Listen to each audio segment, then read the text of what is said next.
অনেক বছর আগে এক দূর দেশের পাহাড়ঘেরা রাজ্যে বাস করতেন এক দয়ালু রাজা, রাজা শাহান। তার একটি মাত্র কন্যা ছিল, রাজকন্যা আয়েশা। আয়েশা ছিল অত্যন্ত বুদ্ধিমতী ও সাহসী। রাজপ্রাসাদের বিলাসে থেকেও সে সবসময় প্রজাদের পাশে দাঁড়াত, দরিদ্রদের সাহায্য করত, আর প্রকৃতি ও প্রাণীদের ভালোবাসত।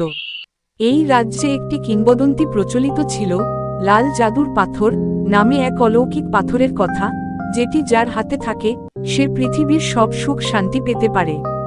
তবে এই পাথর ছিল বহু বছর আগে হারিয়ে গেছে এক অন্ধকার জাদুকরের কারণে।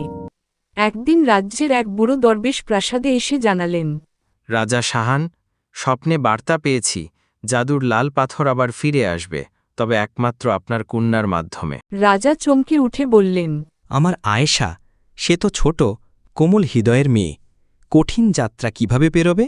বাবা, আমি ছোট হতে পারি, কিন্তু দুর্বল নই। আমি রাজ্যের সুখের জন্য যে কোনো পথ পাড়ি দেব। এই পাথর উদ্ধার করে যদি আমি রাজ্যকে সুখ দিতে পারি, তবে ভয় পেলে চলবে না, আমি যাব। আমি জানি তুমি সাহসী, কিন্তু আমার হৃদয়ে তুমি এখনও আমার ছোট্ট মেয়ে। রাজা অনিচ্ছা সত্ত্বেও অনুমতি দিলেন। বৃদ্ধ বললেন, সততা, করুণা আর আত্মত্যাগ, এই ৩ অস্ত্র থাকলে তুমি যাত্রায় সফল হবেই। রাজপ্রাসাদের মূল দরজায় রাজা, সৈন্য ও প্রজারা দাঁড়িয়ে। আয়েশা ঘোড়ায় নিয়ে যাত্রা শুরু করছে।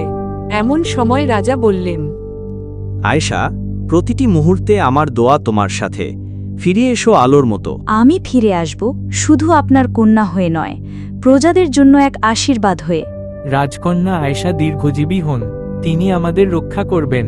প্রথমেই তাকে পার হতে হলো ছায়ার বন, একটি জঙ্গল যেখানে সূর্য আলো পড়ে না। আয়েশা সেখানে দেখা পেল এক আহত বাঘের। অন্যরা ভয় পেত, কিন্তু আয়েশা বাঘের পায়ে ওষুধ লাগিয়ে বলল, তুমি ব্যথা পেয়েছ? মানুষ কখনো আমাকে সাহায্য করেনি, তুমি ব্যতিক্রম। ভয় নেই, আমি তোমার বন্ধু। তুমি ভয় না পেয়ে আমাকে সাহায্য করেছ, আমি তোমার পাশে থাকব। বাঘ তার সহচর হল। তারা জনে জঙ্গলের মধ্য দিয়ে এগিয়ে যেতে লাগল। পরের ধাপে ছিল কান্নার নদী, যার পানি মানুষের মনের দুঃখ বের করে এনে কান্নায় পরিণত করে।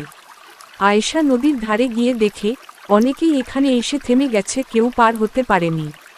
নদী তাকে বলে উঠল, তুমি যদি তোমার অন্তরের সবচেয়ে বড় দুঃখ শেয়ার করো, তবে আমি তোমাকে পার করাবো। আয়েশা চোখে জল নিয়ে বলল, আমি মায়ের মুখ কখনো দেখিনি। ছোটবেলায় মা মারা গিয়েছিলেন। আমার সবচেয়ে বড় দুঃখ, আমি মায়ের কোলে কখনো ঘুমাইনি। নদী শান্ত হয়ে গেল। পানির বুকে একটি সোনার পথ তৈরি হল। আয়েশা এবং বাঘ সেই পথ ধরে নদী পার হয়ে গেল। নদী পার হয়ে তারা পৌঁছালো কালো পাহাড়ে। এই পাহাড় পাহারা দিত এক অভিশপ্ত পাথরের দানব, যার নাম ছিল গার্ডিয়ান গ্রাক। সে চিৎকার করে বলল, এই পাথরের দিকে তাকালেই তুমি পাথর হয়ে যাবে। আয়েশা চোখ বন্ধ করে বলল, আমি চোখে না তাকিয়ে হৃদয়ে দিয়ে পথ খুঁজব। সে গুন গুন করে একটি গান গাইতে লাগল, যা তার মা ছোটবেলায় গাইতেন। গান শুনে দানব থমকে গেল। তার অভিশাপ ভাঙল। সে কাঁদতে কাঁদতে বলল, তুমি সত্যিই হৃদয়ের শক্তিতে পথ চলেছ, আমি তোমাকে পথ দেখাব। দানবের সাহায্যে আয়েশা পৌঁছালো গুহার গভীরে, যেখানে ছিল সেই বহু প্রতীক্ষিত লাল পাথর।